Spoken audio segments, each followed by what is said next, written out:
Գործազուրկ մի տղա դիմել էր մի ընկերություն գրասենյակում մաքրողի աշխատանքի համար։ Նա անցավ հարցազրույցի փուլը, իսկ փորձնական մաքրեց հատակը։ Դուք ընդունված եք, տվեք ձեր էլեկտրոնային փոստի հասցեն, եւ մենք ձեզ կուղարկենք աշխատանքի ընդունման եւ կտեղեկացնենք, թե երբ եք անցնելու աշխատանքի, որ օրվանից,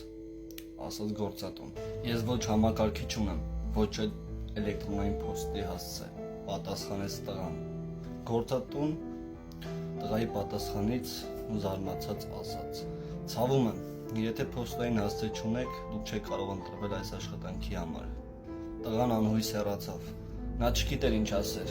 իսկ գրպանում ընդամենը $10 ուներ։ Նա որոշեց գնալ սուպերմարկետ եւ գնել 10 կիլոգրամ լոլիկ։ Տղան ընկավ դռնեդուռ եւ լոլիկները 3-4 ժամ անց վաճառեց։ Նա արդեն կրկնապատկել էր իր $10։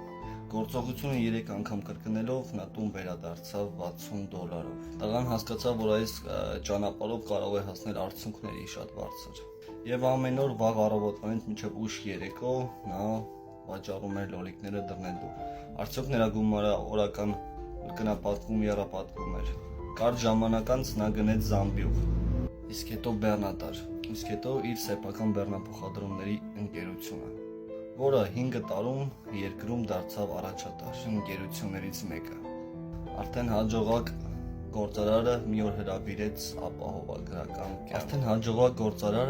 հրավիրեց ապահովագրական գործակալի կյանքի ապահովագրությունը կատարելու համար։ Երբ գործարքը արդեն ավարտված էր, գործակալը խնդրեց իրեն փոխանցել էլեկտրոնային փոստի իր հասցեն։ Ես փոստային հասցե չունեմ, պատասխանեց տղան։ Իսկապես, զարմացավ գործակալը, դուք փոստային հասցե չունեք եւ հաջողվել եք հիմնել այս հսկայական ընկերությունը։ Պատկերացնում եմ ձեր պաշտոնն ու դիրքը, եթե փոստային հասցե ունենայիք։